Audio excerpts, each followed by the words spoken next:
Today's topic is Sigma 30mm f1.4 for Sony E-mount Aps-c. It does work as equivalent of Nifty 50 for Aps-cs, and it has very nice image aesthetics. So let's do pros and cons. So pros: it's very light, small, it doesn't matter what other lenses you carry, it will always fit into your bag.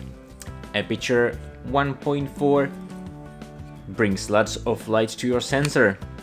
That makes it good lens for low light shooting and more comfortable to shoot with. It is sharp, evidence later in the video. It is designed especially for Aps-c sensors and it emulates kind of the Nifty 50. There's also a version for Micro Four Thirds. It's very fast, quiet for autofocusing, good for videos and photos. Let's go to cons. It's not weather sealed. It is focused by wire if you do manual focus. Even a small size, it's easily to touch front element even when you have the sun hood on. This surface of body, this rubber, takes marks of use quite fast. Pixel peep. Examination of sample images. Alright, firstly I want to look at the vignetting of this lens. As you can see, this is f1.4 and each image is stepping a little bit down to 1.7, 1.2, 2.8, 3.5, f4, and there wasn't really change between 3.5 and f4, but from 1.4 to f2.8 is always some kind of change of the vignette. You can work with that. There's a little change in contrast, but that's okay, I guess. And always you kind of, if you're taking portraits, you expecting the middle or sides to pop a little, so the vignette is something you maybe want there. And as you can see, when you're taking pictures of very close objects, there are going to be some fringing and little aberrations, but it's nothing to be afraid of because Sigma, with their newest lenses, and the 30mm is like 2018 released, I guess, maybe 17. They have quite well controlled these things. This is my hand.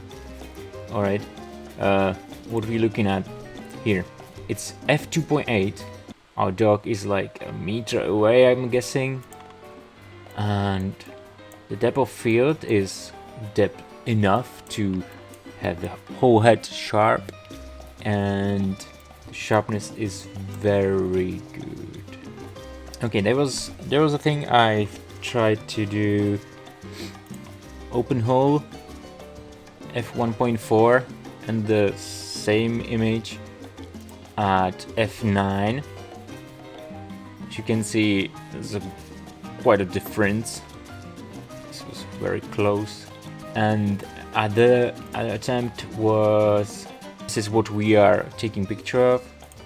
Then it was focused at the moon. As you can see, bocalicious.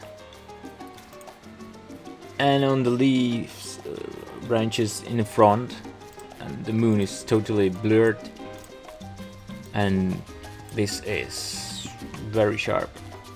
f2.2, it's not totally open.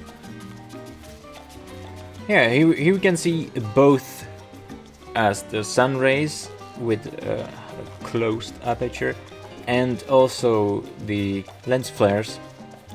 The rays aren't as simple and very sharp as you usually have with landscape lenses like wide angles. f1.4. If you shoot things further away at 1.4, it's great. You get a lot of light. Yeah, you can see the background, the trees behind the building are blurred and there are some aberrations, but The main subject is very sharp. I'm going to 200%. It's okay. It's like, if you would print this, you probably push the sharpness a little bit higher, and for the print it would be okay. This lens does support the eye autofocus, so when you're shooting portraits, always push that button that activates this function.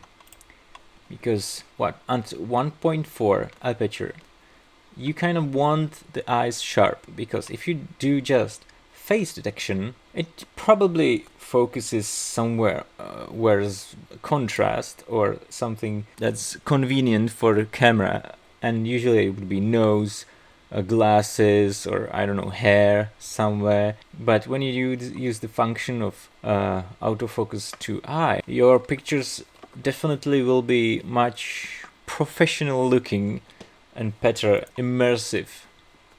I like the word immersive. As you can see, I like to photograph frozen leaves and things like that. I get tons of things at Instagram. Yeah, like this is 1:1, bingo.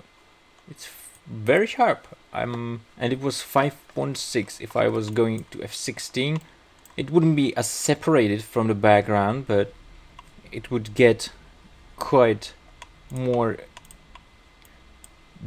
deeper field.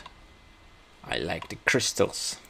I want to take macro pictures with 1.4 because you'll get like 1 millimeter sharp and the rest is destroyed by the fringing shit. F5.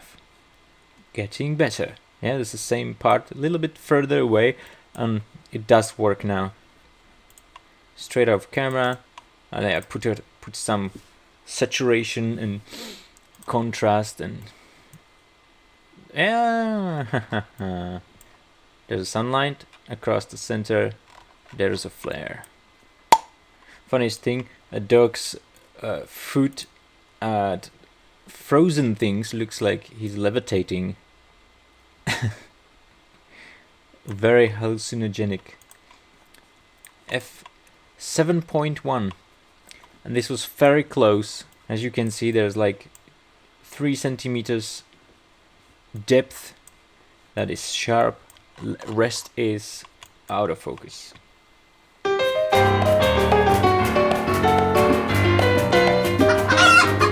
It's a great lens for portraits, kids, pets, thanks to the fast aperture. It focuses pretty close. It's a feet away, so yeah, 30 centimeters.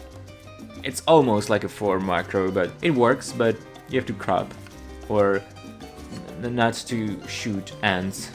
So I found some cons, so I can't give it excellent rating, 5 out of 5 stars, but it's like a 4 out of 5. It doesn't have rudder sealing, though everything else is like great, so you will not regret buying this lens or stealing it. Don't do that. It's not very comfortable wearing lens in your pocket. No, though you can use these tactical belts and little pocket. Just you won't feel it because the lens is really light. Yeah, it's kind of dirty and scratched already. I hate to say it, everyone's like, oh, phones now good, great images, but I never had a phone in my hand that would do better image than the cameras I am having. Okay, it's like also $1,000 camera, 800 euro camera now, but still, it was much expensive when it was released, and it's still unbeatable, I think. Though, yeah, if you're not like enlarging an image in a phone, you probably won't notice, but I do. enlarge images. I want to see the detail. Yeah. So, you heard the Vit Valenta talk. Stay tuned for another reviews. And click like button to support my video in the YouTube Switch system.